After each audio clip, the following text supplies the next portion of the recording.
abituriyentlər və kanalımın izləyiciləri, deməli bugün sizlərə karbohidratlar və saxaridlər bu dərslərin izahını verəcəm. Deməli, ilk öncə karbohidratlar biz bilməliyik, karbon, hidrogen və oksigendən ibarət olan üzvü birləşmələrdir. Hansı ki bunlara biz sulu karbonlar da deyirik. Bunların ümumi formulu bu şəkildədir. CN, H2N, O2N şəklində. Bunlarda N böyük bərabərdir 4 olmalıdır. Ən az 4-dən başlamalıdır. Daha yığcam formulda yazası olsaq, CN, H2O, N şəklində yaza bilərik və yaxud da bunu burada gördüyünüz kimi NM də verə bilər. Bu zaman NM-ə bərabərdir. Bəzi elə maddələr var ki, bu formula bənzəsə də bu tipli, yəni bu sinifə aid olan birləşmələr deyil.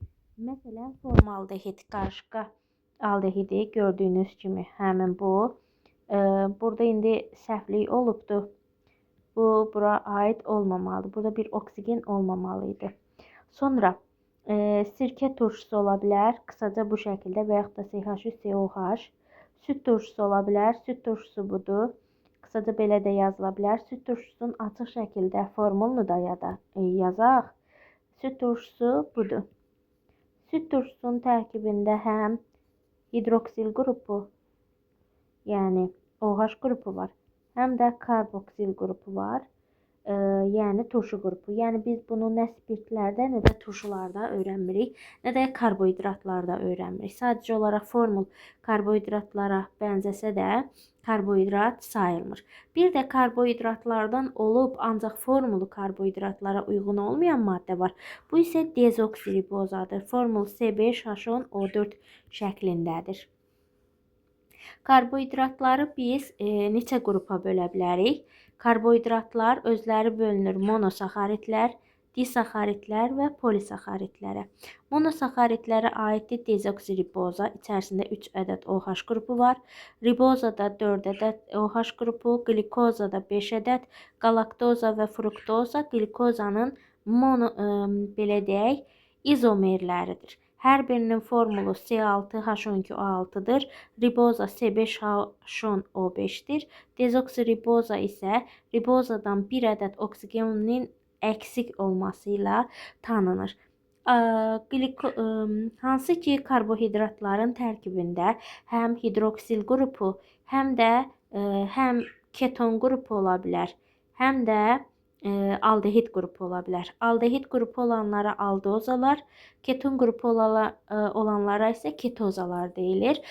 Karbohidratlar arasında yalnız bircə dənə fruktoza ketozalara aiddir. Digər öyrəndiklərimiz məktəb proqramında olanlar aldehid qrupu olan aldozalardır. Disaxaridlərə saxaroza, maltoza, laktoza aiddir. Bunların hər birinin formulu bir-birinin eynisidir, çünki bir-birinin izomeridir. Polisaxaridlərə isə nişasta və selluloza aiddir. Bunlar bitki mənşəli polimer maddələrdir. C6H10O5 bunların da formulu bərabərdir, hansı ki bunlar bir-birinin izomeridir. Gəlin biz burada monosaxaridlərdən glikozanın açıq quruluşlu şəklinə baxaq. Məktəb dərsliyimizdən göstərirəm təbii ki. Deməli, biz bilməliyik ki, ümumiyyətlə karbohidratların həm qapalı, həm açıq şəkildə quruluşları var. Qapalı quruluş çox imtahana düşməsə də, açıq quruluş imtahana düşür. Deməli, biz bilirik ki, burada 6 dənə karbon var, hansı ki 6-sını da qeyd edirik. Birində fikir versəz, sonuncu karbonda aldehid qrupu var. Bir dənə digərlərində başlayırıq növbəli şəkildə bir karbona, bir hidrogen, bir OH birləşərək. Lakin burada 3-cü karbonda fəza quruluşu yarada bilmə xassəsinə görə OH ilə H-ın yeri fərqli göstərilir. İndi burada mən görürəm ki, bunun açıq quruluşunda bir ədəd aldehid qrupu var və 5 ədəd də hidroksil, yəni OH qrupu var. Deməli, mənim glikozam aldozalara aiddir. Monosaxaridlər bilməliyik ki, suda yaxşı həll olurlar, hidroliz etmirlər, həm açıq, həm qapalı quruluş yaradır, həm də şirin dada malikdir. Növbəti keçək, məsələn, glikozadan başqa orada var fruktoza. Fruktozanın qısa şəkildə burada formulu var. İndi buna baxaq. Burada sonuncu karbon, belə deyək də, aldehid qrupu yoxdur burada. Burada tam 6 dənə karbonumuzu yazırıq. Bilirik ki, bunun bir dənəsində keton qrupu var. Keton qrupunu qeyd elədik. Hansı ki, digərlərində də yenə olduğu kimi HOH növbələşir.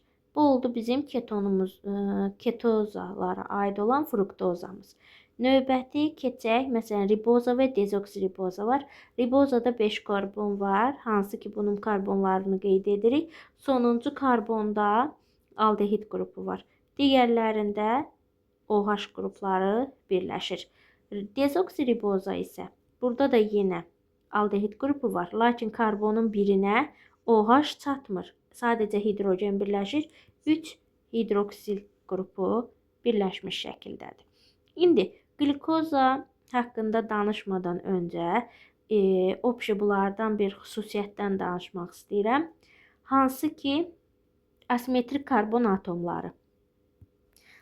Deməli uşaqlar, mən bayaqları videonu dayandırdım. Dərslikdə gördüyümüz fruktoza, glikoza, riboza və dezoksiribozanın açıq quruluşlarını burada ayrıca yazdım. Deməli, asimetrik karbon atomu nədir? Biz bilirik ki, karbon 4 valentlidir. Karbonun hər valentliyinə uyğun fərqli bir radikal birləşdikdə 4 bir tərəfdən 4 müxtəlif bir radikal. Həmin bizim karbonumuz asimetrik karbon olur və optiki aktiv karbon sayılır. İndi biz burada nə etməliyik? Məsələn, glikozanın formulunu biraz daha yaxınlaşdırıram. Gördüyünüz üzrə budur. Məsələn, bu karbonu fikir versəz, bax birinci nömrəli karbon. Bir tərəfindən hidrogen birləşib, bir tərəfinə bütöv bu birləşib, bir tərəfinə hidrogen. Yəni cəmi 3 dənə radikal var. Mən isə bayaqlar qeyd etdim ki, 4 dənə müxtəlif yaranmalıdır da. Deməli o zaman birincidə yaranmır. Birincini götürmürük. Birincidə yaranma olmayacaq. Keçirəm ikinciyə. Daha doğrusu digər tərəfdən ucda yerləşən 6-cı karbon. Bu 6-cı karbona yuxarıdan H, buradan H, buradan OH, buradan da bu birləşib bütövlükdə. Mən görürəm ki, 2 dənə eyni radikal birləşib. Bu da asimetrik əmələ gətirə bilməz. O zaman çıxıram. Deməli, glikozada bir ucdan, bir də sonuncunu çıxsam, ortada 4 karbon qalır. Bunlardan 4'ü nədir? Asimetrikdir. Qapalı quruluş deyilən bir quruluş var. Açıq quruluşdan qapalıya keçdikdə açıqda nə qədər varsa asimetrik, qapalıda bir vahid artır. Deməli, glikozanın açıqda 4 dənə asimetriki var. Qapalı quruluşa keçdikdə isə sayı 4-dən 5-ə qalxmış olur. Sonra keçirəm riboza ilə dezoksiribozaya. Eynən ribozada glikoza kimi 5 belə deyək də aldehid qrupuna malikdir. Necə ki, bunda aldehid qrupun olanda asimetrik yaratmırdı. Digər tərəfdə 2 dənə hidrogen var idi. Bu da yaratmırdı. Glikozada olduğu kimi. Ortadakılar yaradır. Bunun ortada nə qədər karbonu var? 3 dənə. Deməli, bunun açıq quruluşunda ribozada 3, qapalıya keçdikdə isə 4 ədəd asimetrik olur. Sonra keçək dezoksiribozaya. Mən baxıram ki, dezoksiribozada yenə aldehid qrupu var. Aldehid qrupu olan əmələ gətirməz. Sonuncuda 2 hidrogen var. Bu da əmələ gətirməz. Bir də nəzərə alıram ki, burada ikinci halda olan karbonun oksigeni olmadığına görə 2 eyni radikal var, bu da olmaz. Deməli, onda ribozada, dezoksiribozada 2 dənə karbon asimetrikdir açıq quruluşda.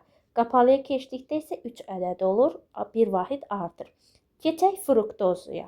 Fruktozada mən bilirəm ki, bunda keton qrupu var. Deməli, ucdakı bu 2 dənə hidrogeni olduğuna görə olmayacaq. Burada ucdakı da yenə 2 hidrogenlidir deyə olmayacaq. Bu keton qrupu əmələ gətirir. Bu da olmayacaq. Ortada qalır 3 dənə asimetrik açıq quruluşda. Qapalıya keçdikdə isə 4 ədəd olmuş olur. Yəni bir sözlə bu şəkildə heç formulu necə deyərlər, yazmadan tam şəkildə tapa bilərsiniz. Necə? Qısa bir yol öyrədim sizə. Deməli, biz ilk öncə buradan biraz yaxınlaşdırım. Tutaq ki, bizə imtahanda düşüb qlikoza. Mən bilirəm ki, qlikozada nə qədər karbon var? 6 dənə karbon var. Elə deyil, heç hidrogen falan yazmıram. Uclardakılar əmələ gətirməyəcək, qalacaq ortadakı 4 dənə. Bəs fruktoza? Fruktozanı da bilirəm ki, 6 dənə karbonu var. Mütləq şəkildə uclardakılar əmələ gətirməyəcək. Bir dənə də əlavədən çıxıram, ortadakı 3 dənə. Sonra keçirəm, məsələn, riboza. Ribozada bilirəm 5 dənə karbon var. Eləmi? Uclardakını çıxıram. Ortadakı 3 dənə əmələ gətirir. Dezoksiribozada yenə 5 dənə karbon var. Uclardakını çıxıram. Bir dənə də bunu əlavə çıxıram, çünki oksigeni yoxdur. İkisi asimetrikdir. Yəni, bu şəkildə tapa bilərsiniz. Hansı ki, 4-cü qrupada, 1-ci qrupada qəbul imtahanında ən çox düşən hissələrdəndir. Açıq quruluşu bildikdən sonra qapalı quruluşda onun üzərinə bir vahid artmış olur. Keçək nəyə? Qlikozanı biz hansı reaksiyalardan ala bilərik? Onun haqqında danışaq. Deməli, qlikozanı ilk öncə biz onu deyim ki, üzüm şəkəri də adlandırırlar. Glikoza. Aldehid spirti də deyilir. Sonra bu hissələri özünüz oxuyarsınız. Biz bunu necə ala bilərik? Formaldehiddən kalsium hidroksidin katalizator iştirakında glikozanı ala bilərik. Həmin bu reaksiya Butlerov reaksiyası adlanır. Harda görsəz ki, CH2O oxun üstündə kalsium OH2 var, kalsium hidroksid. Bilin ki, bu reaksiyadan glikoza alınır. Diqqətli olmaq lazımdır. Sonra keçək. Glikozanı başqa biz hardan ala bilərik? Təbii ki, təbiətdə fotosintez reaksiyasına 6 mol karbon qazına 6 mol su birləşərək günəş şüasının təsirindən glikoza və 6 mol oksigen nə çıxır? Reaksiyada endotermik reaksiyalara aiddir. Sonra biz başqa sənayedə nişastanı glikozanı nədən ala bilərik? Nişasta və sellozanın hidrolizindən ala bilərik. Çünki bunlar polimerlərdir. Nişastadan alfa glikozalar, sellozadan isə beta glikozalar əmələ gəlir. Reaksiyanın qısa forması da budur. Sonra davam edək fiziki xassələrindən danışaq biraz. Burada görün nə verib. Deyirik ki, glikozadır, fruktozadır, riboza, dezoksiriboza. Bunlar şirin dada malikdirlər. Suda yaxşı rəngli, yaxşı həll olan, ağ rəngli, bərk halda olan maddələrdir. Fruktoza saxarozadan 1,5 dəfə, glikozadan isə 3 dəfə daha şirindir. Deməli, fruktozaya daha başqa sözlə meyvə şəkəri də demək olar. Kimyəvi xassəsi. Kimyəvi xassələrdən danışsaq, biz ilk öncə bilməliyik ki, bunların daxilində hansı qruplar var. Həm aldehid, keton, həm də ki, spirt qrupları var. Eyni ilə bizim əvvəlki mövzularda öyrəndiyimiz kimi, bunların spirt qrupu varsa, spirtlərin daxil olduğu reaksiyalara, aldehidlər varsa, aldehidlərin daxil olduğu reaksiyalara girə bilərlər. Məsələn, indi mən burada bəzi qeydlər deyəcəm. İstəyirəm ki, o hissələri özünüzdə qeydlər aparasınız. Məsələn, bunu biraz kənara çəkim. Bunu da biraz kənara çəkim. Danışmaq istəyirəm glikozanın üzərində. Biz ilk öncə bilirik ki, glikozada hansı qrup var? Fikir versəz. Glikozada var aldehid qrupu. Deməli, aldehid qrupu varsa, bu maddə deməli, nə reaksiya daxil olmalıdır? Mis 2 hidroksid ilə, bir də gümüş piroksid ilə neyniyəcəkdir? Gümüş güzgü reaksiyasına girəcək. Biz bilirik ki, aldehidlər, məsələn da bu hissəni yazmıram, çünki reaksiya bu hissəyə görə yox, bu işarələdiyim hissəyə görə gedir. Mən bilirəm ki, bu qrupdur, elə deyilmi? Həmin bax bu aldehid hissəyə görə. Oksidləşir, şərti olaraq yazıram. Bununla da oksidləşə bilər, bununla da. Nəyə çevriləcəkdir? Fikir verin, bu vəziyyətə gələcək də. Mən burada baxdıqda nə görürəm, nə deyə bilərəm? Görürəm ki, bax, buradakı karbonun hibrid vəziyyəti sp2-dir. Buradakı karbon da yenə sp2-dir. Mən baxıram ki, karbonun sayında heç bir dəyişiklik olmadı. Karbonun hibrid vəziyyətində də heç bir dəyişiklik olmadı. Karbonun valentliyində də heç bir dəyişiklik olmadı. Deməli, bəs oksidləşmə reaksiyasında nə baş verdi? Yalnız oksigen atomunun sayı artdı. Bu qədər. Deməli, qlikozanın oksidləşməsi zamanı alınan maddənin adı olacaq qlikon turşusu. Hansı ki, burada da gördüyünüz üzrə, baxın bu reaksiyadan verilibdir. Eynən qlikozanı yazırıq, prosto sonuncu karbona aldehid qrupu yox da turşu OH yerləşdiririk. Bu şəkildə olan maddəmiz olacaq bizim nəyimiz? Qlikon turşusu. Burada yenə dediyim kimi, nə karbonun sayı, nə karbonun valentliyi, nə də karbonun hibrid vəziyyət dəyişmir. Dəyişən yalnız nə olacaqdır? Oksigen atomunun sayı. Sonra aldehidlər başqa nə ilə reaksiyaya girə bilirlər? Təbii ki, aldehidlər reduksiya oluna bilirlər. Reduksiya olunmaq nə idi? Reduksiya olunmaq, bir də asimetrik karbon haqqında deyim. Burada yenə bu qrup belə deyək də OH olsa belə, bu da asimetrik yaratmayacaq, bu da asimetrik yaratmayacaq. Yenə asimetrik karbon atomlarının sayı 4 olaraq qalır qlikozanın oksidləşməsində. Bəs qlikoza reduksiya uğraya bilər. Hansı maddə ilə? Hidrogenlə. Biz bilirik ki, aldehidlər reduksiya olunduqda nəyə çevrilirlər? Spirtə çevrilirlər. Zaten bizim qlikozamızın içərisində 5 dənə OH atomu var idi. Yəni bu 5 atomlu spirt idi əvvəlcədən. Hidrogen birləşdikdə həmin bu qrup var. Baxın, indi çəkəcəm. Bu hissədə reaksiya gedir. Reaksiya getdikdə nə olacaqdır? Buradan zaten bu hissəni opşi R ilə işarələyirəm. H olacaq, OH olacaq. Mən burada baxıram ki, karbonun valentliyində heç bir dəyişiklik olmur. Lakin karbonun karbonil vəziyyətdə olduğu vəziyyətdə sp2 hibrid olurdu. Amma artıq spirtə çevrildikdə 6 atomlu spirt alınır. Bu sorbitdir, hansı ki sorbiti də burada veriblər qısaca. İndi bu sp3-ə çevriləcək. Deməli, onda deyirik ki, glikozadan 6 atomlu sorbit spirti alınan zaman karbonun hibrid vəziyyəti artır. Yəni hibrid orbitallarının sayı artır. Hidrogen atomlarının sayı artır. Sigma rabitələrin sayı artır. Pi rabitənin sayı azalır. Bu dediyim qeydləri xahiş edirəm, istər öz şagirdlərim olun, istər də mənim şagirdim olmasanız belə özünüzdə qeydlər aparın. Bunlar sizə çox vacib olacaq.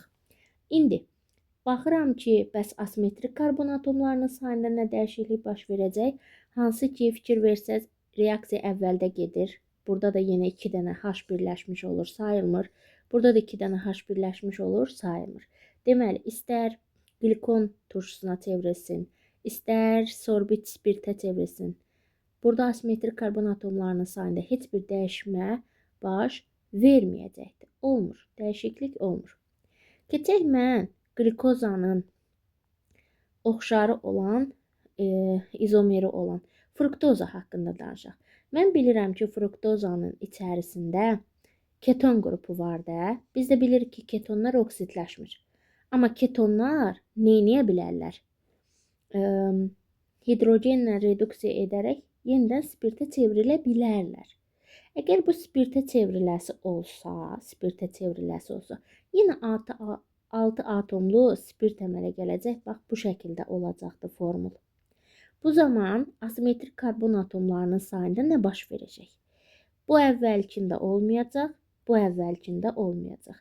Onda ortadakında neçə dənə olacaq? 4. Amma bayaqları bunu mən asimetrik saymırdım.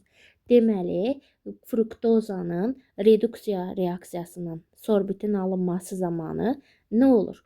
Asimetrik karbon atomlarının sayı bir vahid artır. Hidrogen sayı 2 vahid artır. Sigma rabitələrin sayı 2 vahid artır. Pi rabitənin sayı 1 vahid azalır. Karbonun oksidləşmə dərəcəsi isə sp3-ə keçir. Hibrid orbitalların sayı da artır. Aydındır. Burada yalnız azalan sigma rabitə olur. Daha doğrusu pi rabitə olur. Digər bütün faktorlar hər biri artmış olur. Bu hissədən keçdik. İndi keçirəm eyni reaksiyaları riboza və dezoksiribozanın üzərində də qeyd aparıram. Deməli, yenə baxıram ki, bax bunda nə var? aldehid qrupu var, elə deyil. Bu aldehid qrupu varsa, nə edəcəkdir? Oksidləşəcək. Gümüş bir oksidlə və mis 2 hidroksidlə nə edəcək? Oksidləşəcək. Oksidləşəndə turşuya çevrilir. Hansı ki, bunda 5 dənə atom varsa, çevriləcəyi turşu ribon turşusu olacaqdır. İndi bilmirəm, bu hissədə var, yoxsa yox. Böyük ehtimal olar, olmasa da eybi yox. Əsas odur biz bilək ki, buradan nə alınacaq. Bunun hissəsi sanki bu hissəsinin yenə eynidir, bu şəkildə olacaq. Qlikozada dediyimiz hər bir xassə bunun üçün də keçərlidir. Oksidləşmə getdiyində sadəcə bir dənə oksigen atomunun sayı artır, qalan heç bir şeydə dəyişmə baş verir. Nə asimetrik sayı dəyişmir, nə karbon hibrid vəziyyəti, nə valentliyi, nə hibrid vəziyyəti, heç bir şey dəyişmir. Bəlkə oksidləşmə dərəcəsində dəyişmə ola bilər. Onu da hesablaya bilərsiniz. Sonra buradan da alınır ribon turşusu. Ribon turşusu. Bunu da unutmayaq. Sonra bu da bilirik ki, aldehid qrupu var. Nə edə bilər? Reduksiya uğraya bilər. Hidrogenlə bunu reduksiya uğrasam, 5 atomlu spirt olan ribit spirtinə çevrilir. Hansı ki, burada sözlə yazılıb 5 atomlu ribitə çevrilir. Burada ribit olsa bunun qabağına bir H düşər. Daha doğrusu OH olar. Təqqat rabitə H birləşər. Daha doğrusu 2 dənə H birləşmiş olacaq. Bəs onda nə baş verər? Yenə deyirik, asimetrikin sayında heç bir dəyişiklik olmur. Sigma rabitələrin sayı artır, pi rabitənin sayı azalır, hidrogenin sayı artır. Hibrid vəziyyət sp2-dən sp3-ə gedir, yəni sp3 hibrid orbitalların sayı artmış olur. Dezoksiribozada belə deyək də, bunlar haqqında mən yenə də bilirəm ki, aldehid qrupu var, nə edə bilər? Oksidləşə bilər. Reduksiya uğrayıb 4 atomlu spirtə çevrilir. Amma çevrildiyi spirtin heç bir adı yoxdur və bu haqda da bizə məlumat verilmir. Bu hissələrdən bu qədər. Hansı ki, bunları özünüz üçün çox xahiş edirəm, xüsusi qeydlər şəklində yazasınız. Başqa baxaq görək bu hissələrdə nələr var, biz nə edə bilərik? Glikozanın başqa xüsusi reaksiyaları var. Məsələn, glikoza eyni ilə məsələn yanma reaksiyalarına daxil ola bilər. Glikoza yandıqda nəyə çevriləcək? Təbii ki, glikoza üzvü maddə olduğuna görə yandıqda karbon qazı suya parçalanır və küllü miqdarda da istilik ayrılır. Bunun içərisində spirt qrupu olduğuna görə spirtlərin daxil olduğu reaksiyalara da girə bilər.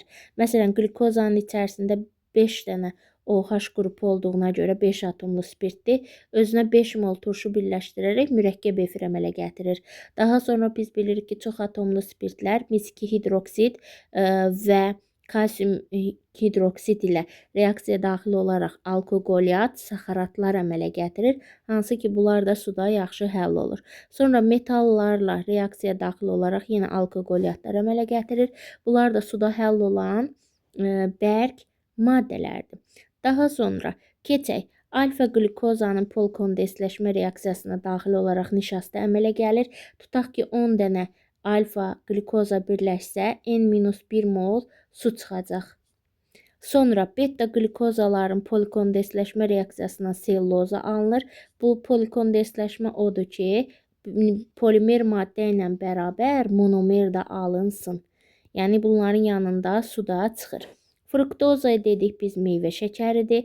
Keton spirtidir, yəni içində ketoza var. 6 atomlu spirtə çevrilir. Hidrogenlə reaksiyasına bu sorbit adlanır. Bayaqdan bunun haqqında danışıram. Gümüş bir oksidin amoniakda məhlulu ilə gümüş gücü reaksiyasına girmir. Mis2 hidroksidlə oksidləşmir. Burada qeydlə vurğulamaq istəyirəm ki, mis2 hidroksidlə reaksiya həm oksidləşmə tipli ola bilər aldehid qrupuna görə, həm də içərisində spirt qrupu olduğuna görə, çox atomlu spirt olduğuna görə gedə bilər. Burada da riboza və dezoksiriboza haqqında verilibdir. Biz məncə yetəri qədər danışdıq glikoza və monosaxaridlərdən. Bir də qlikozanın qıcqırma reaksiyaları var. Hansı ki, bunun qıcqırma reaksiyaları 3 cür ola bilər. Məsələn, spirtə qıcqırma var. Spirtə qıcqırmadan 2 mol etil spirti, 2 mol karbon qazı ayrılır. Yağ turşusuna qıcqırma var. Yağ turşusu C3H7COH, karbon qazı və hidrogen. Süd turşusuna qıcqırma var. 2 mol süd turşusu. Hansı ki, bir məhsul alınır deyirsə süd turşusuna qıcqırmadır. 2 məhsul alınır deyirsə karbon qazı və spirtə qıcqırmadır. 3 məhsul alınır deyirsə buradan karbon qazı, hidrogen və yağ turşusuna qıcqırma götürülməlidir. Keçək disaxaridlərə. Disaxaridlərə aiddir saxaroza, buna çuğundur şəkəri aiddir. Maltazaya aiddir səməni şəkər də deyə bilərik. Laktoza isə süd şəkəridir. Bunlar bir-birinin izomeridir. Formulları C12 H22 O11-dir. Bunlardan disaxaridlər deyirik ki, hidroliz edirlər özlərini əmələ gətirən monomerlərə.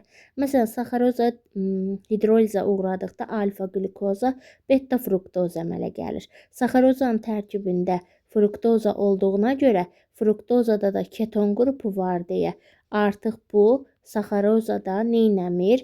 Oksidləşmə reaksiyasına girmir. Tərkibində fruktoza, keton qrupu var deyə.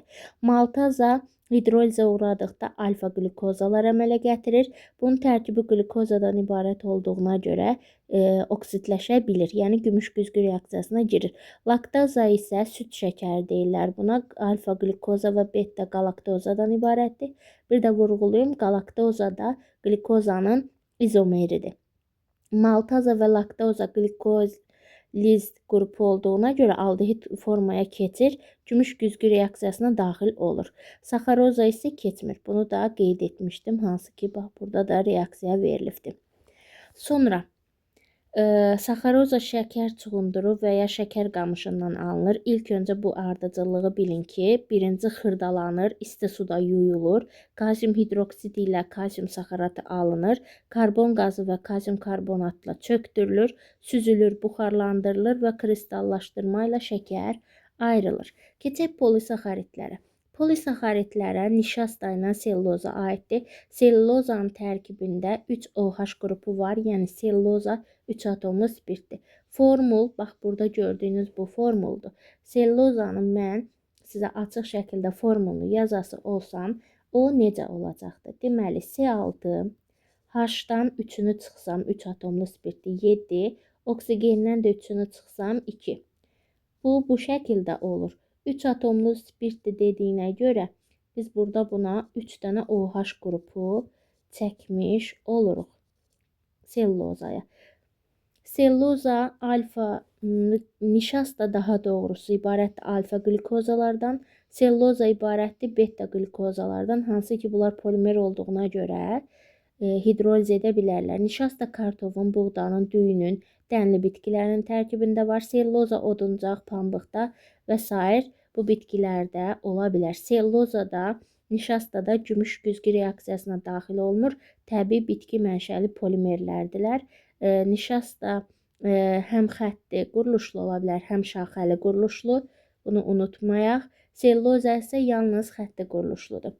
Efirləşmə reaksiyası nədir? Biz bilirik ki, bütün spirtlərin hər biri OH qrupu olduğuna görə xarakterik xüsusiyyətdir ki, turşularla reaksiyaya girib mürəkkəb efir əmələ gətirsinlər. Bu indiyənə qədər demək olar ki, keçdiyimiz bütün karbohidratların hər birində OH qrupu olduğuna görə OH-ın sayı qədər turşu ilə reaksiyaya girir. Eyni ilə biz deyirik ki, sellulozanın tərkibində də 3 dənə OH qrupu var. Burada da qeyd edib çəkmişəm. Yəqin ki, görürsünüz. Həmin bu OH-ların sayına uyğun neynir bu? Turşularla reaksiyaya girərək mürəkkəb efir əmələ gətirə bilər. Məsələn, selluloza 3 mol nitrat turşusu ilə reaksiya daxil olaraq trinitroselluloza partlayıcı maddə əmələ gətirir. Selluloza 3 mol sirkə turşusu ilə reaksiya daxil olaraq triasetilselluloza əmələ gətirir. Buna suni ipək deyirlər. Sellulozadan viskoz ipəyi, asetat ipəyi və s. bunlar alına bilər. Nişasta yodun təsirindən göy rəngli necə deyərlər, rəng alır. Məsələn, bunu kartofun üzərinə və yaxud da unun üzərinə hazırlanmış xəmirə yod tökərək yoxlaya bilərsiniz. Polimerləşmə dərəcəsinə görə selluloza nişastadan daha böyük bir qiymət alır. Ümid edirəm ki, dərs sizin üçün aydın oldu. Videoda dediyim qeydləri özünüz üçün dəftərdə qeyd etməyi unutmayın.